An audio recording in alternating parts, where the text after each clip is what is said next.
Assalamualaikum warahmatullahi wabarakatuh. Hamdan wa syukran lillah, salatan wa salaman ala rasulillah, amma ba'd. Alhamdulillah, anak-anak sekalian kelas 6 SD Baitur Rahman. Apa kabar kalian? Mudah-mudahan kalian tetap semangat walaupun kita belajar masih secara daring atau belajar di rumah. Baiklah anakku sekalian, sebelum kita mulai pembelajaran hari ini, marilah kita berdoa kepada Allah Subhanahu wa taala. أعوذ بالله من الشيطان الرجيم بسم الله الرحمن الرحيم ربي زدني علما وارزقني فهما Amin ya Allah ya Rabbal Alamin. Nah anakku sekalian, hari ini kita akan mempelajari pelajaran Al-Quran dan Hadis, yaitu hadis keutamaan memberi. Anakku sekalian yang dirahmati Allah Subhanahu wa taala, marilah kita baca bersama hadis keutamaan memberi. Bapak bacakan, kalian boleh ikuti. An Ibni Umar radhiyallahu anhu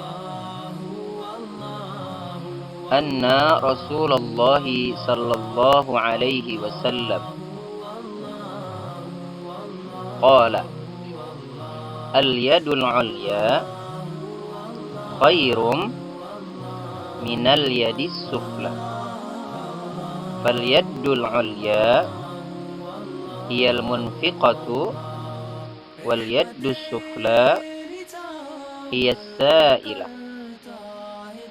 Muttafaqun alaih.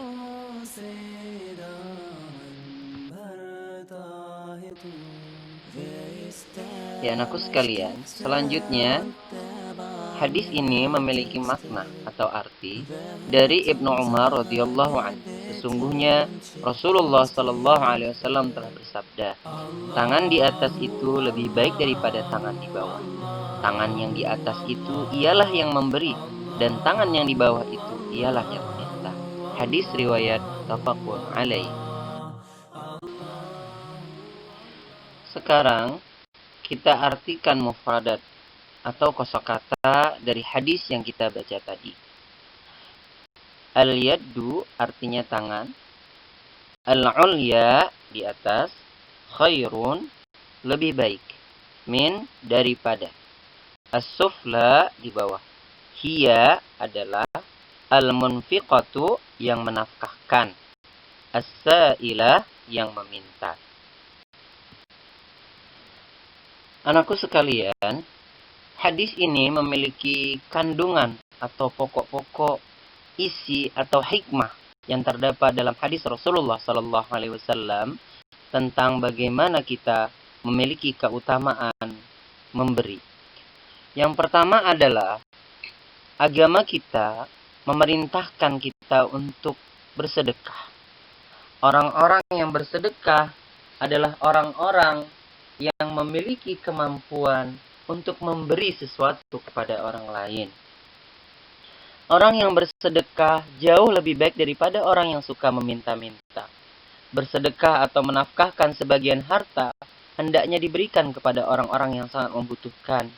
Di antara orang-orang yang sangat membutuhkan itu seperti fakir miskin, anak yatim, para jompo, orang-orang yang memang digolongkan sebagai kaum du'afa. Apakah sedekah hanya dilakukan setahun sekali menjelang Hari Raya Idul Fitri? Tentu tidak. Karena fakir miskin, anak yatim, kebutuhan hidupnya tidak hanya pada waktu Idul Fitri saja. Mereka butuh makan setiap hari. Anak yatim membutuhkan biaya pendidikan setiap waktu. Oleh karena itu, sedekah tidak perlu menunggu setahun sekali. Setiap kita diberi kenikmatan oleh Allah berupa harta, maka sisihkanlah sebagian harta itu untuk bersedekah kepada mereka. Namun, agama Islam menganjurkan apabila kita bersedekah, hendaknya mengutamakan orang-orang yang menjadi tanggung jawab kita. Dalam bersedekah hendaknya dilakukan dengan niat yang ikhlas, tidak mengharapkan pujian dari orang lain, tidak riya, dan barangnya bermutu baik.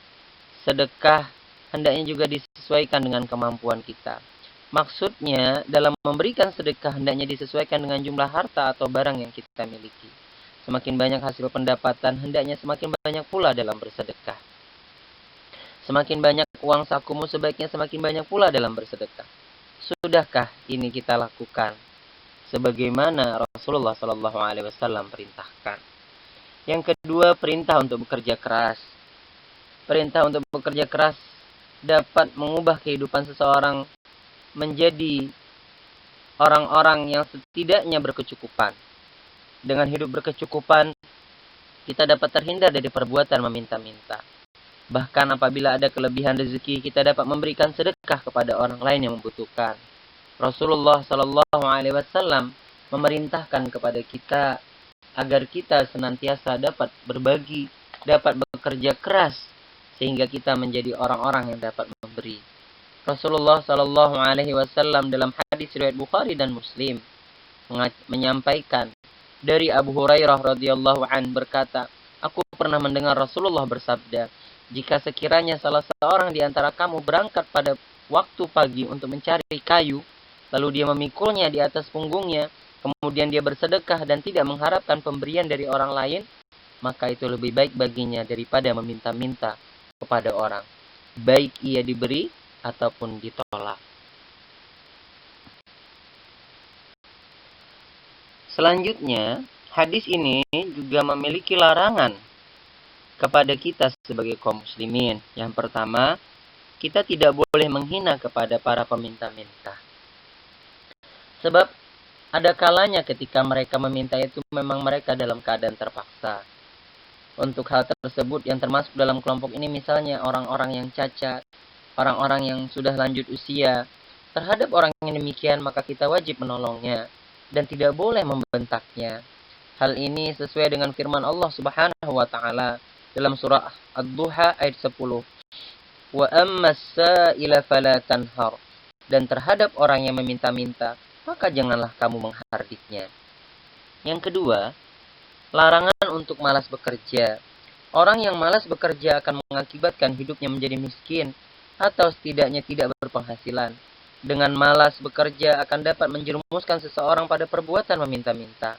Di samping itu, sikap malas bekerja akan dapat menimbulkan berbagai macam masalah sosial. Di antara masalah sosial tersebut adalah meningkatnya tindak kriminal, bertambahnya jumlah pengangguran, dan suka meminta-minta. Anakku sekalian, rahmati Allah Subhanahu wa taala. Mudah-mudahan Allah memberikan kepada kita kemampuan untuk bisa memberi dan dapat bekerja keras. Demikian pembelajaran kita hari ini.